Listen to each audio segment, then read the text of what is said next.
Happy birthday, America. Fireworks lighting up the night around Hampton Roads to celebrate America's 242nd birthday. An estimated 50,000 people packed Mount Trashmore in Virginia Beach tonight. And another beautiful side of the celebration of freedom tonight from Town Point Park in Norfolk. People all over Hampton Roads and across the country proudly celebrating America's birthday. Meanwhile, a wild scene in New York Harbor at the Statue of Liberty. A woman climbed the iconic landmark. Maggie Woolley joins us from the Big Apple tonight. The skies above New York City lit up in celebration. More than 1 million people gathering to watch Macy's 4th of July fireworks spectacular.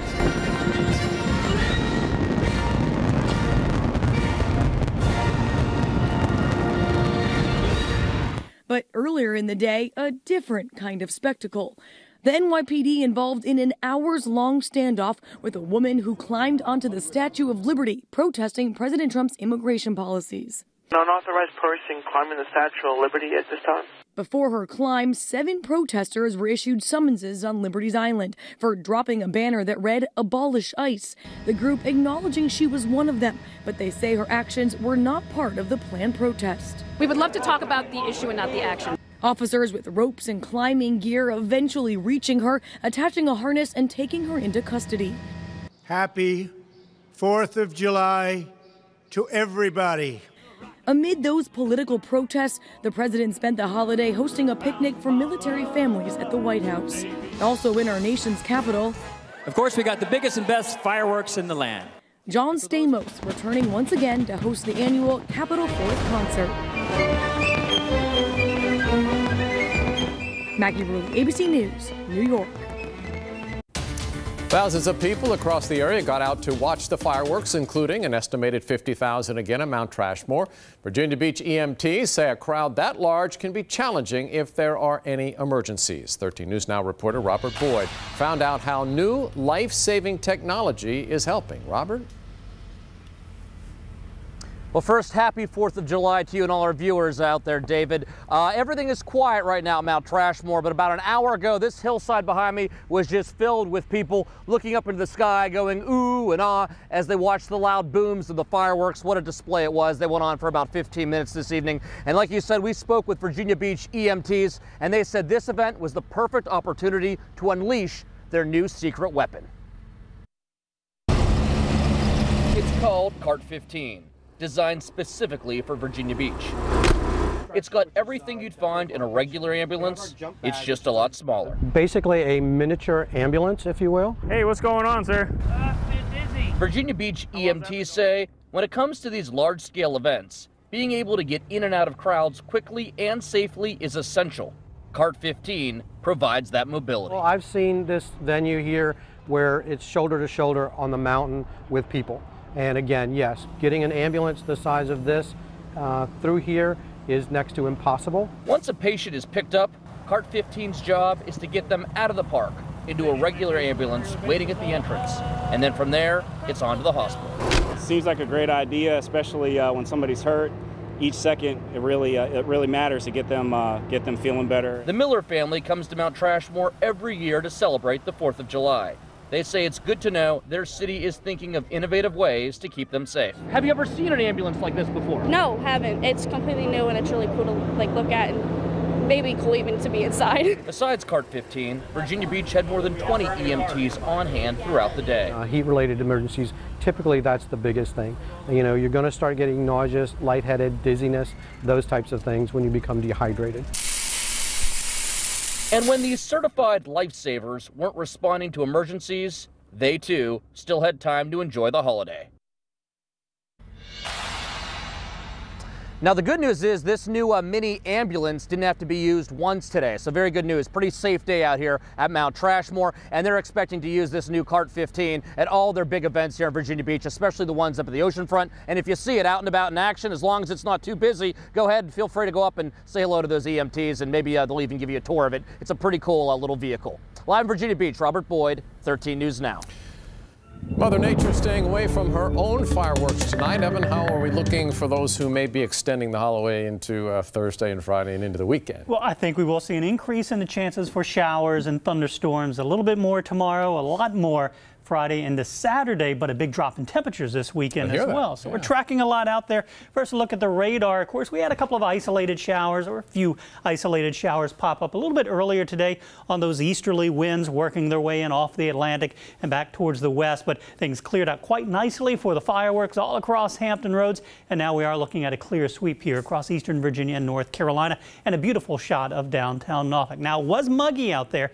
Temperatures are still in the 70s to around 80 degrees. That's the current air temperature in Norfolk, 80. It's 85 in Currituck, 78 in Virginia Beach, and 75 back in Ahoskie. But when you factor in that humidity, still feels like the upper 80s to near 90 in a few spots across Hampton Roads. Now, temperatures will go up a little bit tomorrow, and we'll have to increase the chances for the showers and isolated thunderstorms just a little bit. We'll say about a 20 to 30% chance. Notice readings into the upper 80s to near 90 degrees, and that heat index tomorrow afternoon around 96. Temperatures will go up a little more on Friday, but a cold front moving in will give us a good chance at some showers and thunderstorms the second half of the day and into the first half of the weekend, but a big drop in temperatures. Details on that and the rest of the 7-day forecast in a few minutes. David. Evan, thank you. A violent holiday in Hampton Roads. 3 people shot in 3 cities. First, early this morning, bullets fly in the heart of the resort area. We're told an overnight fight outside an oceanfront hotel got things started around 2 o'clock this morning.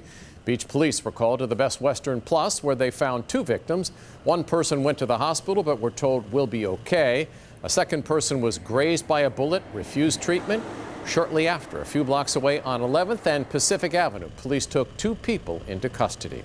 And tonight we know the name of the woman murdered in Hampton in broad daylight. Police say 36-year-old Kelly Phillips was found gunned down just before noon at the bottom of the steps to a home. This is Pembroke Avenue near Cypress Street. The woman we spoke with nearby at Oakland Cemetery says she heard what she thought were fireworks. Then she realized those sounds were gunshots. Others nearby heard it too. It sounded like pop, pop, pop, pop. There was a screaming and yelling. Pop, pop, pop. Just like that. Then I heard my ah! There still are many unanswered questions. The suspect and motive, both a mystery tonight. If you know who may have done this, call police. A woman running 4th of July errands in Norfolk when bullets strike her car. She was driving on East Princess Anne Road when the front windshield of her SUV was hit. The 39-year-old mother of 4 ended up parked at the Hardee's at Hemlock Street to call police and her father. She sounded upset, real upset. She didn't know if she got hit with the bullet or nothing. She got a knot on her head, but she said the glass had hit her. Thankfully, she's doing okay tonight. For about an hour, detectives scoured the area looking for evidence. If you saw or heard anything, call police. A Virginia Beach fire dog took her talents to the U.S. Virgin Islands to solve an arson case. Tonight, only on 13 News Now, Sadie's handler sat down with our Chunu Her. A very special member of the Virginia Beach Fire Department helped solve a case way outside the city, all the way in St. Thomas. It was her very unique skill set that helped do the job. You like that, huh? Just like the rest of Hampton Roads. She was about 13 or 14 months old when I first got her. Sadie's is just looking for a way to cool down. It's just the biggest wiggle butt ever. A wiggle butt. A little silly, but she's Elena Cooper's partner, going on 5 years soon at the Virginia Beach Fire Department. Best partner I've ever had. Absolute best partner I've ever had. Sadie's is the only accelerant detection canine in Hampton Roads, working fire scenes to detect if materials were used to ignite fires. She works hard, and it paid off in a case in St. Thomas. The FBI initially had the lead on the case, and they called the ATF to assist them. And the ATF agent reached out to me and wanted to know if I could get on a plane and take Sadie down to St. Thomas to work those scenes. That fire damaged a Navy recruiting center and 2 other U.S. federal buildings. They had a suspect, and they believed it to be arson. And so Sadie and I flew out, and it was a very rushed 2.5-day trip. We got down to St. Thomas and took care of business. Sadie's work helped put this man, Spencer Davis, in prison. He was sentenced to nearly 8 years for arson. She's done incredibly well, needless to say. Phenomenal. A serious job well done. She's just all about herself, just loves people. So she's just done incredible. Whether she realizes it or not. In Virginia Beach, Chanu Her, 13 News Now.